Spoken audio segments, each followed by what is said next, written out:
All right, welcome, Judy. I'm grateful you were able to join me today to talk a little bit about your upcoming workshop on holistic well-being. And I'm very curious to learn more about your path and what drew you to this type of work and what you're bringing to your community. So you're our first featured Peacebuilder, and it feels appropriate given that Peace Through Action's first project is in Calvert County, Maryland. And I'm just so happy as the Director of Adult and Community Education at the College of Southern Maryland that you agreed to facilitate a workshop on MindBody Medicine. So my first question is, what made you interested in MindBody Medicine?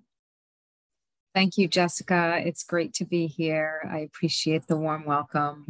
I would have to say that it's pretty interesting how this came about for me. I'm involved in wellness programs here at the College of Southern Maryland, and I had the opportunity to attend a training in Western Maryland hosted by Allegheny College of Maryland. The training was presented by the Center for MindBody Medicine in Washington, D.C.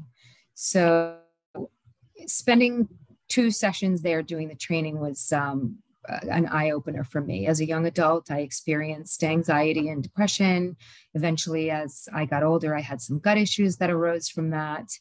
And this is where I learned the science behind mind-body medicine and the model that was being presented. I learned that there's a direct connection between the mind and the body.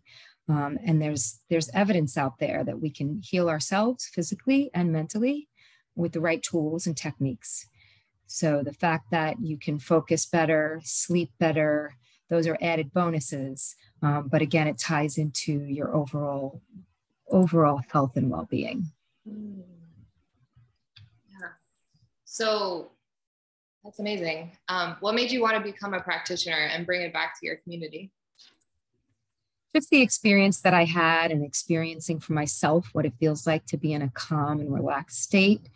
It's kind of a game changer. It comes in handy at the most opportune moments, being able to recognize when you're stressed, and turning to a practice that I know will help me both in the moment and in the long term. I've been able to accept my own personal trauma and break down barriers that I wasn't really aware existed.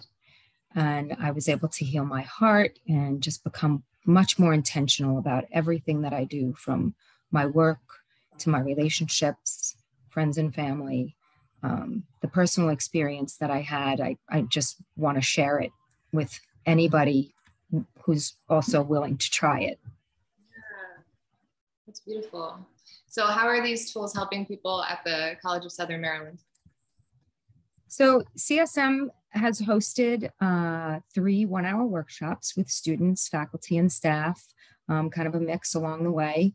And I've also conducted an 8-week mind-body skills group where we met once a week for 2 hours for 8 weeks and just learned a myriad of tools and techniques to use, shared a lot amongst the group, really created some lasting relationships. And there's been several folks who have said it came at a very critical time. We all know that the last 1.5 years has been, almost 2 years now, has been pretty stressful. And I've seen firsthand how my colleagues and coworkers have suffered the stress, and some have had loss and trauma during this pandemic. So CSM continues to want to bring the model to the faculty, staff, and students, and hopefully the community in the long run. And my hope is that eventually faculty will share what they learn in the classroom with students, and we just start to promote a culture of self-care. We'll be able to go out into the world and pass that on beyond the classroom. Yeah, so how would you say how is mind-body medicine related to peace? Well, we're all aware that we live in an extremely fast-paced world. We're involved in so much day-to-day activity, and to be honest, sometimes it gets pretty crazy. I've learned to bring peace into my own life first, so that I'm better equipped to handle what comes my way. And this in turn allows me to be more intentional and present. So I think overall, if you can quiet your heart, quiet your mind, reduce stress, deal with sadness or whatever heavy feelings are weighing on you, mind and body. We all could use inner peace, and I think that's related to peace overall, to help solve a lot of things that happen in our world, in our cultures, and yeah. I don't know if that answered your question. Did that answer your question? Absolutely does. And the last question is, what does being a peace builder mean to you? Being a peace builder to me means that if I'm practicing these things myself and I'm helping to bring those to others, I'm part of the process. I'm part of that process of peace building. If I can assist people in the community through organizations like Calvert Peace Project in realizing that inner peace can lead to outer peace, we can accomplish healing ourselves, healing relationships, healing our communities, and eventually healing the world. Yeah, thank you so much. Maybe you could lead us in a quick breathing session. Absolutely. If you want to go ahead and get comfortable in your chair where you're sitting, place your feet flat on the floor, feel your back up against the chair, and lower your gaze, or you can close your eyes. And then just start to bring an awareness around your breath. Notice how you're breathing in the moment.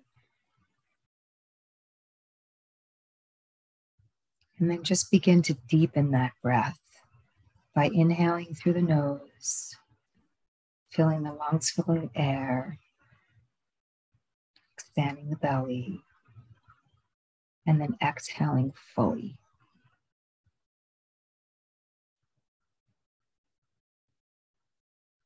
Quieting the mind in this moment. Perhaps letting your shoulders relax. Perhaps letting your arms relax. Letting your hands feel gentle.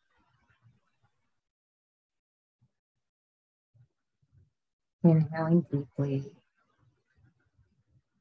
and exhaling fully.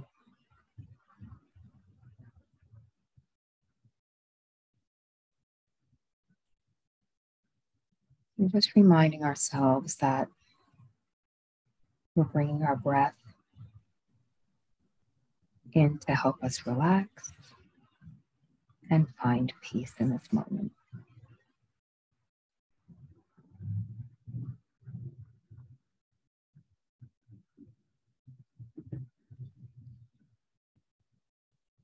Wiggle your fingers and toes and come back to the room. Thank you so much for leading me into that. And thank you for taking the time to answer these questions. And I'm so looking forward to our upcoming workshop on December 1st. Thank you, Jessica. Yeah, thank you so much.